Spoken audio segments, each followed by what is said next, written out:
हरिओम। प्रार्थना के लिए ध्यानात्मक आसन में बैठेंगे। कमर गर्दन एक सीध में रखते हुए गहरी श्वास लेंगे।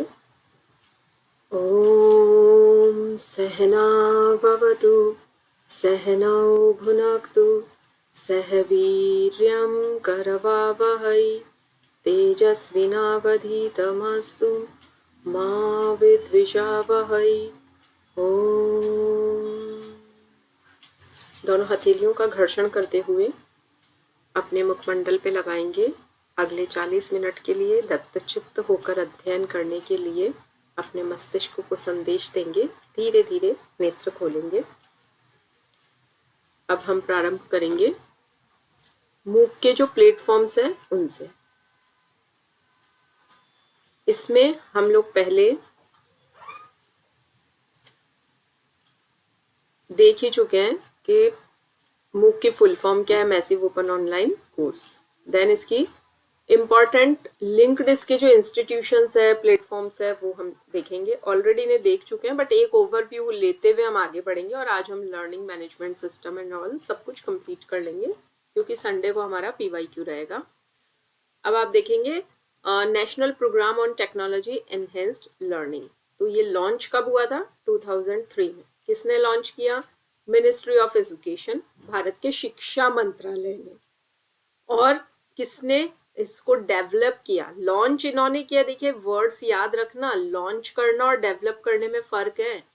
टेक्नोलॉजिकली काम किसने किया? IIT Madras and other IITs and IIS, यानी ये साइंस के जो इंस्टीट्यूशंस है ना बेंगलोर का, तो ये मेन है। तो इनको बिल्कुल टिप पे रखना, इनसे क्वेश्चंस ज्यादा बनते हैं, इनसे निकल के आते हैं क्वेश्चंस। तो ये किसने डेवलप किया आपको बिल्कुल अच्छे से पता रखना है। अब इसका पर्पस सबके वही है।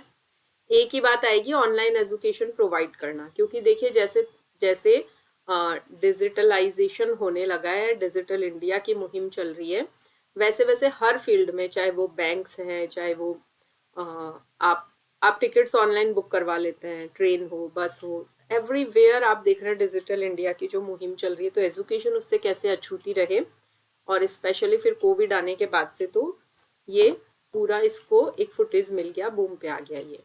अब इसमें ऐसा नहीं है कोई सेलेक्टेड सब्जेक्ट की स्टडी हो रही है। इंजीनियरिंग, टेक्नोलॉजी, मैनेजमेंट, ह्यूमैनिटीज, सारे सब्जेक्ट्स जितने भी हैं उन सब के कोर्सेज मिल रहे हैं। और क्वालिटी एजुकेशन, बहुत उच्च गुणवत्ता वाली शिक्षा सब लोगों तक पहुंचाई जा रही है। अब इसके फीचर्स देखें अगर, तो वीडियो लेक्चर्स रहते हैं, PPT बेस्ड लर्निंग रहती है, मुफ्त कोर्सेज है, बिल्कुल फ्री है, सर्टिफिकेट मिलता है और बहुत कम फीस है, नॉमिनल फीस है। और इंडिया का सबसे बड़ा टेक्निकल वीडियो रिपोजिटरी है और मल्टी इंडियन लैंग्वेज सपोर्ट है। अगर कोई स्थानीय भाषा में भी करना चाहे, तेलुगु में, कन्नड़ में, बंगाली में, फॉर एग्जाम्पल, मतलब कोई भी लैंग्वेज जो स्थानीय भाषा है वो भी भारतीय स्थानीय भाषाओं में भी अवेलेबल है। And Google course builder platform है। तो ये प्लेटफॉर्म्स स्पेशली हमें आज पढ़ने के लिए ये हमने अलग से कुछ आपको कंटेंट दिखाया है।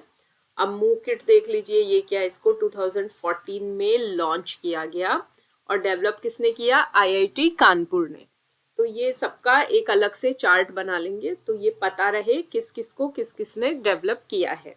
अब इसका क्या उद्देश्य है? पर्पस यानी उद्देश्य, ऑनलाइन कोर्स मैनेजमेंट सिस्टम देना, स्मॉल और लार्ज स्केल कोर्सेज, कोई कोर्स बहुत छोटे लेवल का है, कोई बड़े स्केल का है, उनको सपोर्ट करना।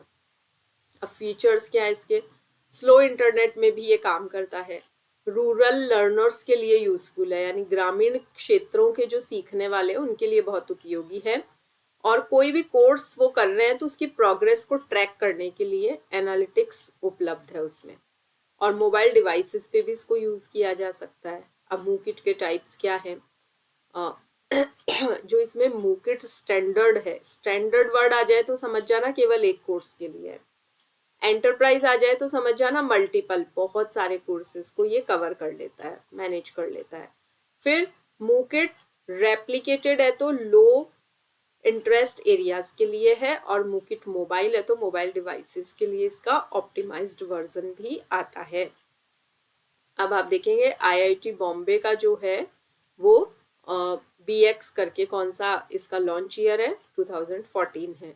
तो ये आप देखेंगे 2008 से एक शुरुआत हो गई थी और 14 तक आते आते काफ़ी चीज़ें डेवलप हुई और 17 जो माना जाता है 15-17 ऐसा ईयर के टोटली चीज़ें लॉन्च हो गई है और फिर 1920 के बाद तो पूरा बूम आ गया। तो आईआईटी बॉम्बे ने इसको डेवलप किया है और मिनिस्ट्री ऑफ एजुकेशन इसको सपोर्ट कर रहा है। इसके लिए ओपन ईडेक्स प्लेटफॉर्म का यूज़ किया जाता है। इसके फीचर्स क्या, अलग अलग सब्जेक्ट्स में ऑनलाइन कोर्सेज ये देता है। ब्लेंडेड लर्निंग, ब्लेंडेड क्या होता है, मिक्स, ऑनलाइन भी है क्लासरूम भी है, तो उनको कंबाइन कर देते हैं ना, एकीकृत कर देते हैं, एक कर देते हैं, ब्लेंड कर देते हैं। ब्लेंडेड लर्निंग मॉडल है इसमें। स्वयं के बारे में आप जानते ही हैं, ये लॉन्च ईयर है और ये ministry of education government of India ने किया है। इसके मेन फोकस क्या रहते हैं, ऑनलाइन कोर्सेज है, उसमें स्कूल लेवल भी है, यूजी पीजी इंजीनियरिंग मैनेजमेंट सभी लेवल के कोर्सेज है और ये बिल्कुल मुफ्त लर्निंग है। सर्टिफिकेट मिलता है एग्ज़ाम फीस के बाद। पढ़ाई फ्री है लेकिन आपको सर्टिफिकेट लेना है, कोई एग्ज़ाम देना है, उसके लिए एग्जामिनेशन फ़ी आपको देनी पड़ेगी। वीडियो लेक्चर्स होते हैं, असाइनमेंट होते हैं, टेस्ट होते हैं। इसमें आप खुद अपना पेपर फर्स्ट की सेकंड की आपको जो तैयारी करनी है, कुछ मॉक टेस्ट देने हैं, तो आप इस प्लेटफॉर्म पे दे सकते हो। इंडिया का ऑफिशियल आधिकारिक रूप से जो एक नेशनल मूक प्लेटफॉर्म है ना, वो यही है। फिर है कि टेक्निकल प्लेटफॉर्म्स, मूक्स में कौन से प्लेटफॉर्म्स यूज होते हैं। तो ये कोर्स बिल्डर है जिसको गूगल ने डेवलप किया था 2012 में और इसको NPTEL ने यूज किया। ये ओपन सोर्स है और इसका जो कोर्स का क्रिएशन है ना, कोर्स बनाना भी होता है और उसको डिलीवर करना भी इसमें काम में लिया जाता है। तो फिर मुख्य टेक्नोलॉजी की बात करें, अब ये आपके आएंगे कैसे क्वेश्चंस, देखिए हाँ ये टेबुलर फॉर्म में देख लो, ये आपकी हेल्प करेगा। ठीक है, इनके लॉन्च ईयर हो गए इधर और इनको डेवलप किसने किया है, तो ये स्वयं पता है, मिनिस्ट्री ऑफ एजुकेशन ने किया है। IIT BX अभी पढ़ाते हैं, IIT बॉम्बे ने किया है। मूकिट को IIT कानपुर ने किया है और NPTEL को IIT मद्रास ने किया है।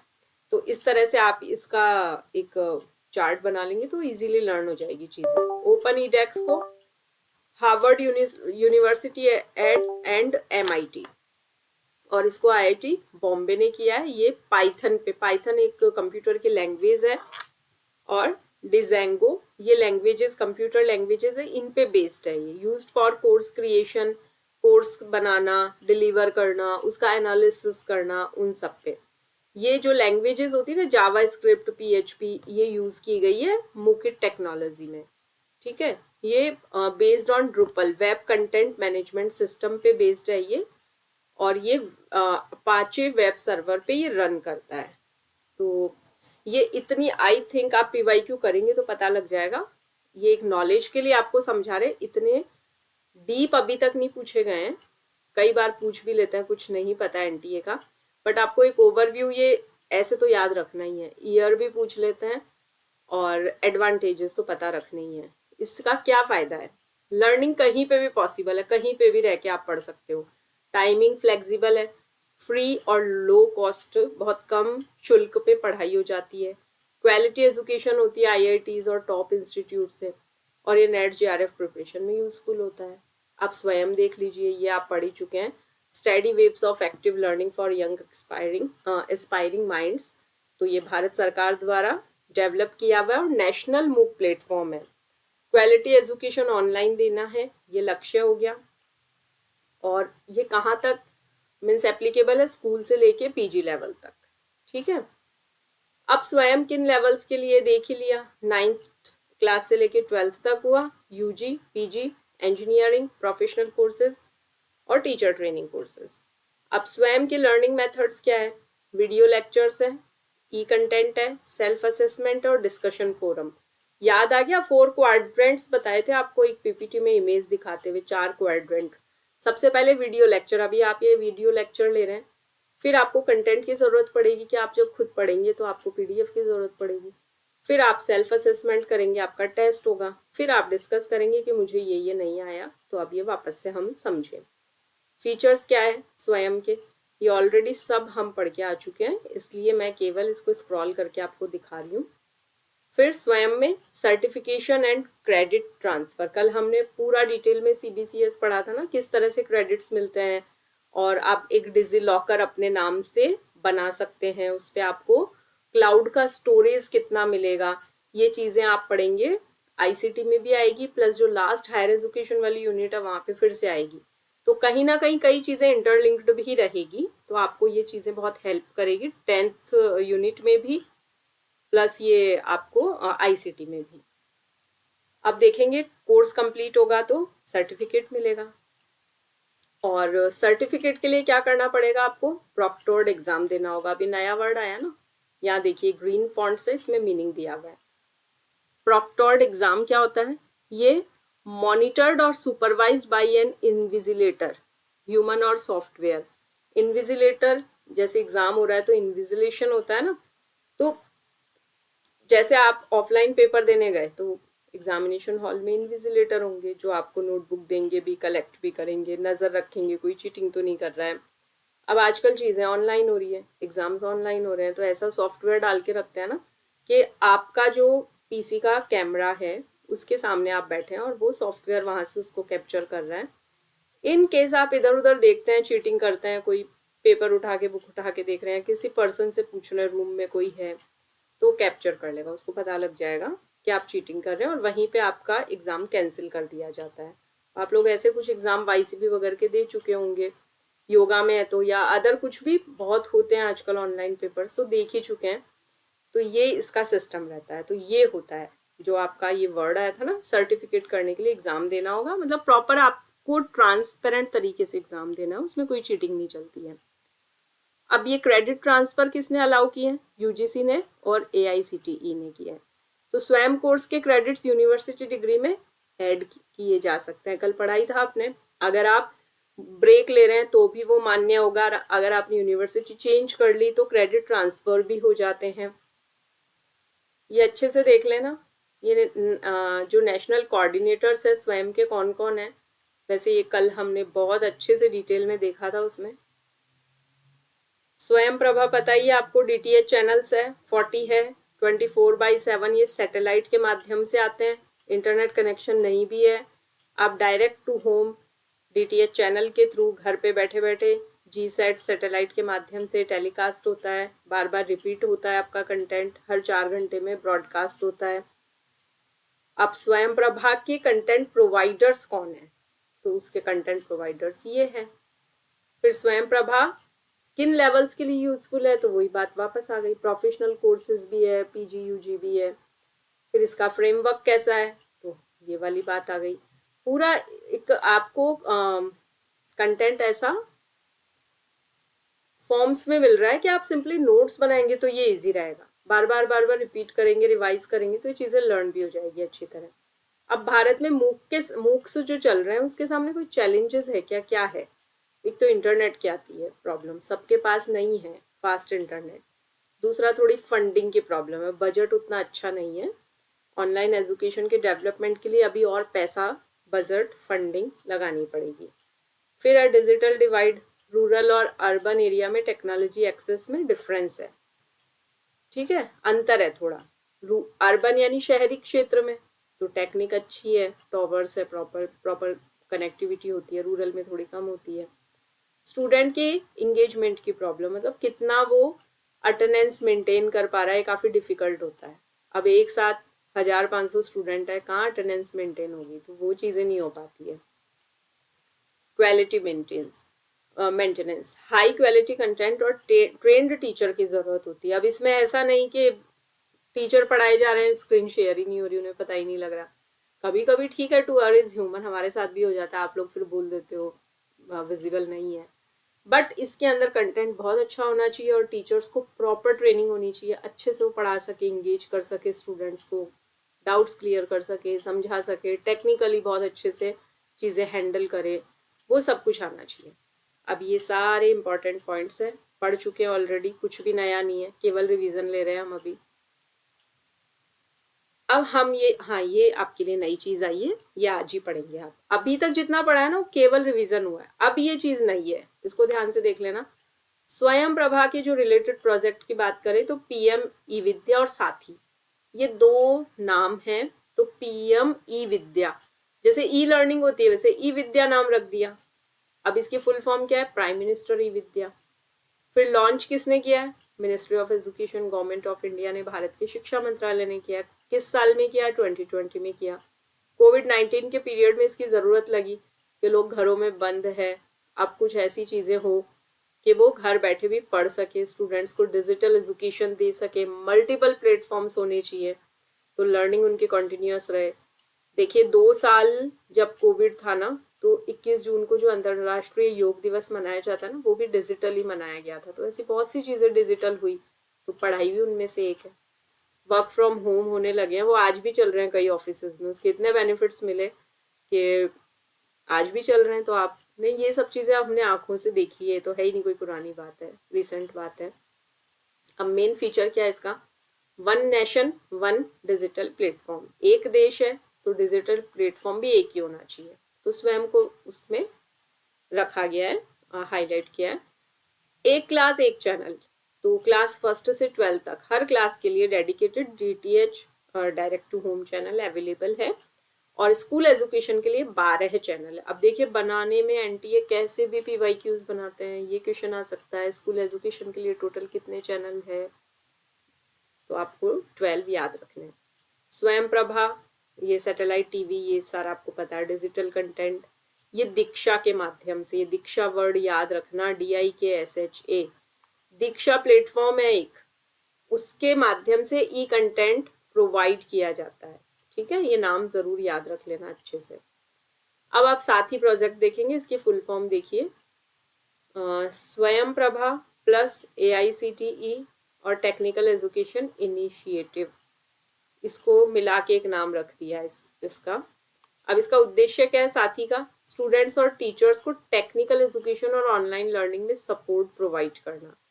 तो केवल स्टूडेंट्स को नहीं, टीचर्स को भी तो टेक्निकल एजुकेशन देनी पड़ती है कि कोई बहुत अच्छा पढ़ाते हैं लेकिन उनको ये चीज़ नहीं आती, स्क्रीन कैसे शेयर करनी है, रिकॉर्डिंग कैसे करनी है, स्लाइड्स कैसे चेंज करनी है, किस फॉर्मेट में दिखाएं, या वाइट बोर्ड पे काम करना है तो वो अपना हाइलाइटर चलाते हुए अंडरलाइन भी करे, या कुछ कंटेंट लिखना हो, वो सारी चीज़ें आनी चाहिए। तो ये साथी प्रोजेक्ट का उद्देश्य था कि टीचर्स को भी और स्टूडेंट्स को भी टेक्निकल नॉलेज देना। तो ये टेक्निकल एजुकेशन को प्रमोट करता है, और स्वयं प्रभा चैनल के माध्यम से लर्निंग होती है स्टूडेंट्स की, टीचर्स को ट्रेनिंग और गाइडेंस दिया जाता है, और ऑनलाइन एजुकेशन एडॉप्शन को इंक्रीज करता है, बढ़ाता है, यानी ऑनलाइन शिक्षा के प्रति लोगों का इंटरेस्ट बढ़े, जागरूकता बढ़े, संख्या बढ़े वहाँ पे। ये आप की पॉइंट्स है, चाहो तो इसका स्क्रीनशॉट ले लो। ये अभी तक जो हमने पढ़ा ई विद्या और ई साथी और साथी की बात, वो यहाँ केवल 5 पॉइंट में दी गई है। तो शॉर्ट की नोट्स ऐसे ही बनेंगे आपके। अब ये कल हम पढ़ चुके हैं CBCS, इसको मैं रिवाइज नहीं कर रही हूँ, सिंपली मैंने आपके दिखाने के लिए रखा है कि आप अगर रिकॉर्डिंग देखेंगे तो आपके नोट्स बहुत इजीली बन जाए इस पे। ठीक है, क्रेडिट के बारे में कल हम बता चुके हैं कैसे मिलते हैं, हमने इसके एडवांटेजेस भी देखे थे। यहाँ पे एजुकेशन कैसी हो जाती है? स्टूडेंट सेंटर्ड हो जाती है, स्टूडेंट पे फोकस ज़्यादा रहता है, टीचर से हट जाता है, स्टूडेंट पे रहता है, और क्रेडिट की फ्लेक्सिबिलिटी, लचीलापन रहता है, अपनी कैपेसिटी के अकॉर्डिंग वो क्रेडिट ले सकता है। स्टूडेंट किसी सब्जेक्ट में फेल हो जाए तो उसको सेमेस्टर रिपीट नहीं करना है, ठीक है, पूरा नहीं करना है, वो केवल जो सब्जेक्ट, जो पेपर उसका ड्यू रह गया ना, उसको दे देगा वो। कोर्सेज की वैरायटी होती है, इनडिसिप्लिनरी कल पढ़ा था आपने कि आपको साइंस के साथ संस्कृत लेनी है, ले सकते हैं। फ्लेक्सिबिलिटी इन लर्निंग, बहुत फ्लेक्सिबल हो जाती है लर्निंग, बहुत इजीली चीज़ें सीखी जा सकती है, क्रेडिट ट्रांसफ़र हो जाता है, दूसरी यूनिवर्सिटी में गए तो यूनिफॉर्म ग्रेडिंग सिस्टम है, ग्रेड्स मिल जाती है बहुत अच्छे से। अब इसके कंपोनेंट्स देखिए, CBCS में कोर कोर्स कंपलसरी सब्जेक्ट होता है, और ये जो सब्जेक्ट है वो सबको पढ़ना है, ये फंडामेंटल पार्ट है। फिर इलेक्टिव आया, मतलब चुनना, यहाँ ये आपकी चॉइस पे है, ऑप्शनल है, अब आप अपनी इच्छा के अनुसार सब्जेक्ट चुन सकते हैं। फिर डिसिप्लिन स्पेसिफिक इलेक्टिव, तो ये इलेक्टिव सब्जेक्ट मेन सब्जेक्ट से रिलेटेड होता है, सब्जेक्ट स्पेशलाइजेशन प्रोवाइड करता है ये आपको, जैसे आप योगा में एमए कर रहे हैं बट आपको साइकोलॉजी वाला पार्ट बहुत ज़्यादा पसंद है, तो ये स्पेशलाइजेशन यानी विशेषज्ञता मिल गई आपको।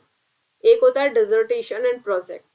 तो पहले हैंड रिटन जाता था, आजकल प्लेटफॉर्म्स पे ऑनलाइन सबमिशन होता है।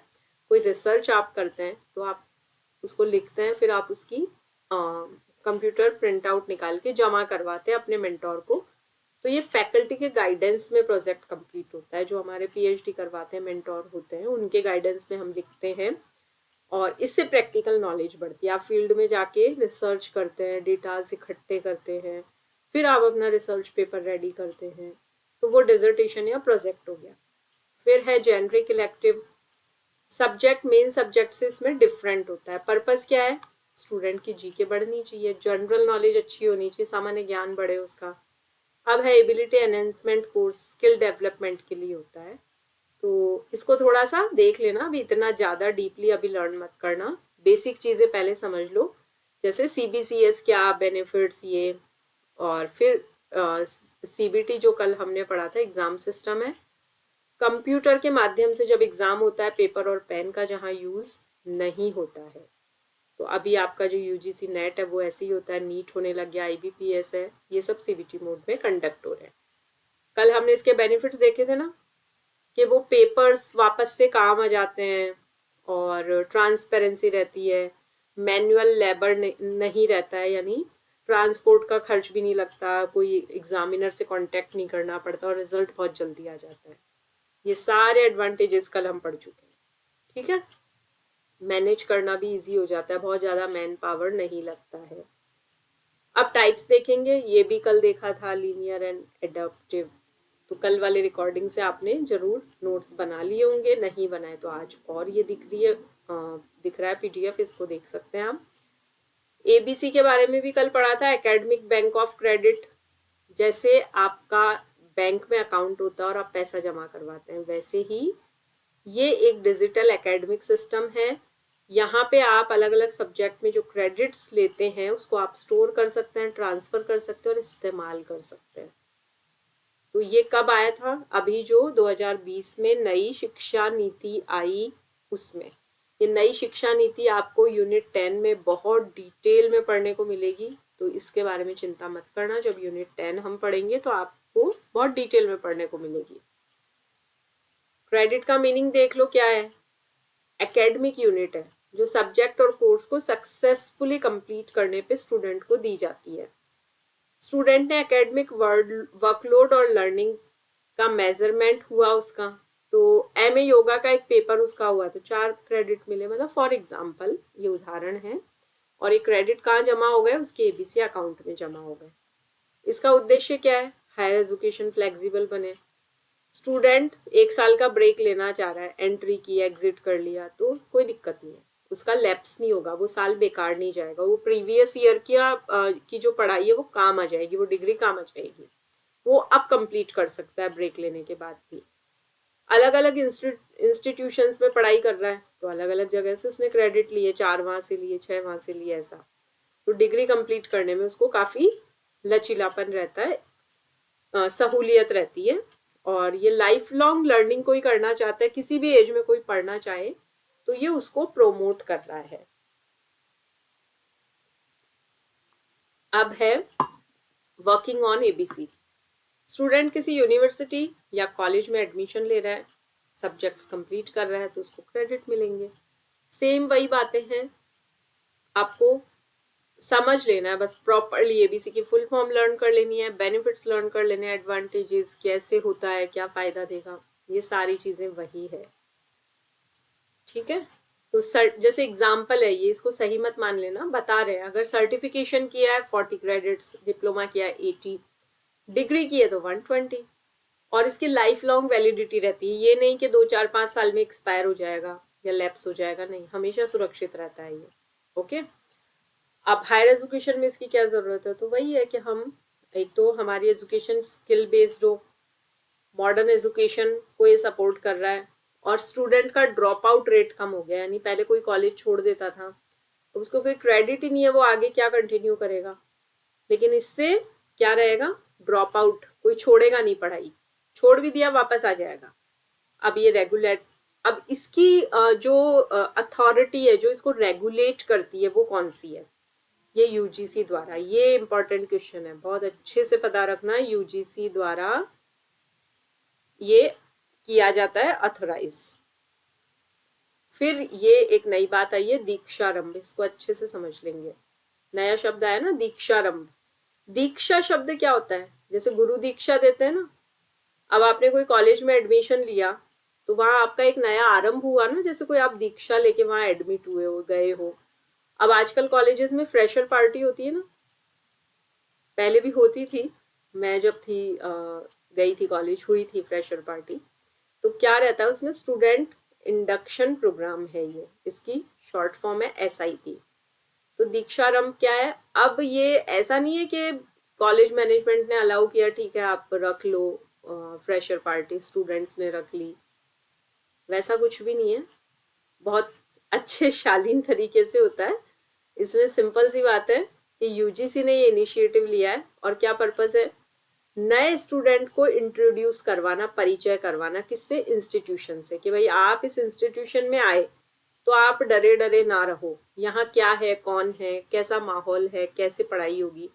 तो एक तरह से किसी को दीक्षा दी गई है ना, वो बात हो गई यहाँ पे। ओके, तो ये यूजीसी ने ये दीक्षारंभ इनिशिएटिव लिया। अगर ये प्रश्न बने दीक्षारंभ किसका इनिशिएटिव है? यूजीसी का। 4 ऑप्शन आ जाए, कंफ्यूज मत होना। तो एडमिशन लेने के समय ही स्टूडेंट को ओरिएंटेशन दिया जाता है, यानी उस पर ध्यान केंद्रित किया जाता है, उसको महत्व दिया जाता है। नए स्टूडेंट्स इंस्टीट्यूशन से जुड़े, उनके मन में कोई झिझक ना रहे, कैसा कॉलेज है, पता नहीं क्या होगा, अच्छी पढ़ाई होगी या नहीं, कैसा वातावरण है, कहीं कोई परेशानी तो नहीं आएगी, ये सब कुछ बस। तो जो वातावरण है वहां से परिचित करवाना कि भाई इस कॉलेज में ऐसा माहौल है, ये यहाँ की पॉलिसीज है, ये नियम कायदे हैं, ये प्रोसेस है, कुछ भी स्टूडेंट कंफर्टेबल रहे, कॉन्फिडेंट बने, डरे डरे से ना आए। फिर उनको सोशल एडजस्टमेंट में हेल्प करना, भाई नई जगह जाते हैं, दोस्त बनाने में किसी किसी को झिझक होती है, सबका अलग अलग नेचर है, कोई बहुत जल्दी फ्रेंडशिप कर लेता है, किसी को टाइम लगता है, वो हेजिटेशन रखते हैं, तो वो कुछ भी ना रहे। ये सिंपल सा उद्देश्य है, ठीक है। तो स्टूडेंट्स क्या सीखते हैं इसमें? फिर भाई इंस्टीट्यूशन का क्या कल्चर है, यहाँ क्या वैल्यूज है, मूल्य है, और क्या करिकुलम रहेगा, साल भर में क्या एक्टिविटीज होती है यहाँ पे पढ़ाई के अलावा, और क्या क्या गतिविधियां होती है, डिसिप्लिन क्या है यहाँ का, कोड ऑफ कंडक्ट क्या है, यहाँ पे लाइब्रेरी की फैसिलिटी है क्या, लैब्स की है, कहाँ पे है, कहाँ सिचुएटेड है, वो सब कुछ बताना। अब इसमें क्या करते हैं? मेंटर सिस्टम होता है, स्टूडेंट्स के मेंटोर ग्रुप्स बना दिए जाते हैं। तो मेंटोर स्टूडेंट्स को गाइड और सपोर्ट करते हैं। तो 2 4 5 मेंटोर्स बना दिए, जैसे CR होते हैं ना, क्लास रिप्रेजेंटेटिव, उस टाइप से वो मेंटोर्स गाइड करते हैं कि अब स्टूडेंट गया और उससे पूछ सकता है, सर मेरी ये प्रॉब्लम है, मैम ये प्रॉब्लम है, आप कैसे ओवरऑल डेवलपमेंट हो, स्टूडेंट कहीं पे भी अपने आप को अकेला, पिछड़ा हुआ, अलग थलग महसूस ना करे। बस सिंपल सी बात है, कोई बड़ी चीज नहीं है। दीक्षारंभ शब्द लंबा है, उसको देख के डरना मत, सिंपल सा मीनिंग समझ लेना आप उसका, बस इतना ही है। लर्निंग मैनेजमेंट, ये बहुत इंपॉर्टेंट है, इसमें से एक क्वेश्चन जरूर आता है, ध्यान से देख लेना। Learning management system is a software used to create, manage, deliver and track educational courses and training programs.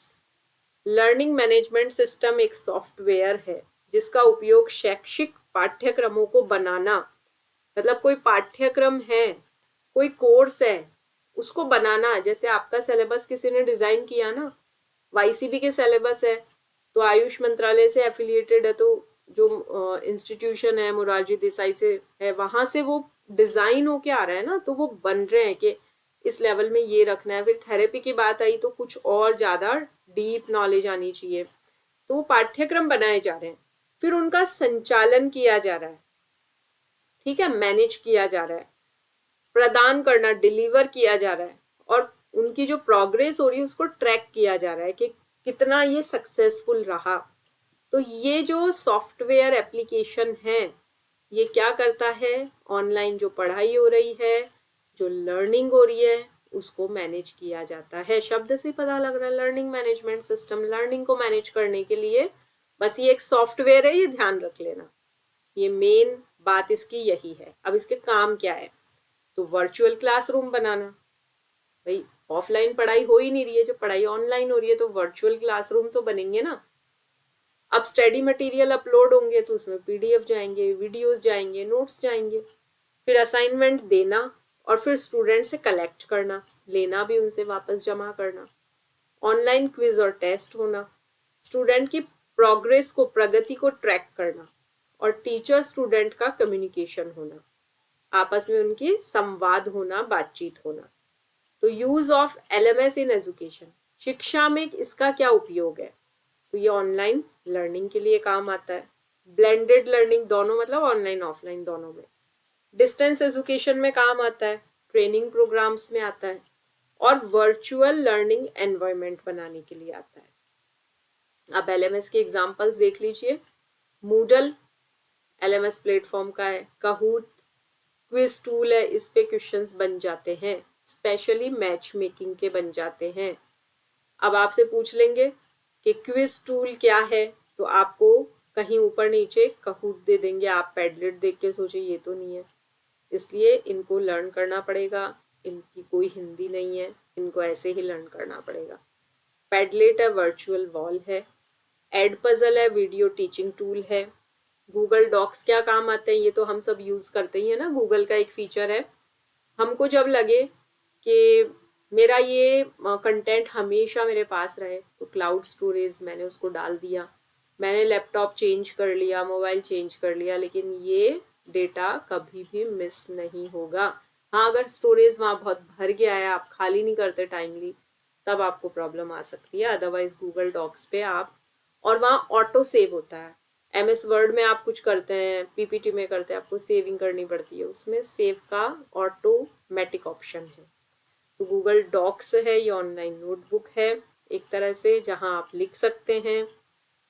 माइरो ये ऑनलाइन व्हाइट बोर्ड है।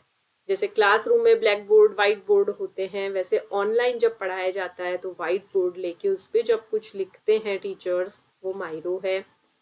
माइंड मिस्टर की बात करें तो माइंड मैप टूल है। आपने कोई योजना बनाई, मुझे नेट जेआरएफ क्रैक करना है, जून वाला अटेम्प्ट, माइंड मैप, आपके माइंड में मैप बना। 1 घंटा इस यूनिट को, आधा घंटा इसका रिवीजन, उधर आधे घंटे में उसको पढ़ लेना है, 10 मिनट सिलेबस रीडिंग करनी है। एक आपका माइंड में मैप बन गया ना, पूरा एक नक्शा बन गया कि कैसे मुझे अपना टारगेट अचीव करना है। ये मेरे पास ऑप्शंस है। कैनवास, ब्लैक बोर्ड, स्कूलॉजी, ये भी इसी के एग्जाम्पल है। गूगल क्लासरूम को मैंने डिटेल में शो किया है, देख लीजिए। ये लर्निंग मैनेजमेंट टूल का एक फ्री टूल है, गूगल ने बनाया इसको। ऑनलाइन क्लास आपको क्रिएट करनी है, असाइनमेंट देने हैं, स्टूडेंट से बातचीत करनी है, और स्टडी मटेरियल को शेयर करना है, तो ये काम आता है। अब ये बहुत इंटरैक्टिव है, यानी सक्रिय है। और इंटरैक्टिव वीडियो टूल पूछ ले तो एड पजल है। अब इसमें ये ऐसे क्वेश्चंस बनेंगे डीप, जैसे पूछ लिया, ये देखिए यहाँ पे जो इस लिस्ट में जो देखा था ना, वो सारी चीजें आएगी। जो भी लर्निंग मैनेजमेंट सिस्टम वाले जो नाम है ना, कि ये एलएमएस प्लेटफॉर्म से रिलेटेड है, ये क्विज टूल है, वैसे ही गूगल क्लासरूम है, तो ये फ्री एलएमएस टूल है। तो इनके इंट्रो जरूर याद रखना। फिर इंटरैक्टिव वीडियो टूल पूछे तो एड पजल है। फिर कोलैबोरेशन टूल पूछ ले कि कोई 2 लोग साथ साथ काम करना चाहते हैं, मेरी टीम में 2 और लोग हैं, वो कह रहे हैं कि अपन साथ में काम करेंगे, आपकी यूनिट का जो कंटेंट है वो मैं देख सकूं, मेरी यूनिट में जो है वो पूरा टीम की तरह साथ चल जाए, तो हम गूगल डॉक्स में अपने पीडीएफ डाल दें।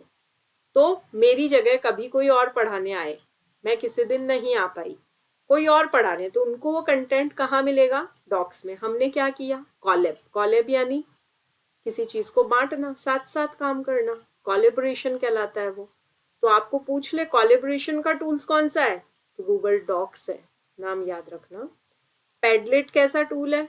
वर्चुअल वॉल है, मतलब एक ऐसी वॉल है जिसपे आप जाके कोई ड्राइंग बना रहे हो, कोई आइडिया, कुछ भी, कोई इमेज पोस्ट कर रहे हो, अपनी कोई फोटो डाल रहे हो, तो आप अगर बकायदा रियली आप गूगल खोल के पैडलेट डालोगे तो निकल के आएगी एक वॉल, एक ऐसी वर्चुअल वॉल आएगी जिस पे आप अपनी इमेज लिख फोटो पोस्ट कर सकते हो, कोई टेक्स्ट लिख सकते हो, कोई फाइल शेयर कर सकते हो।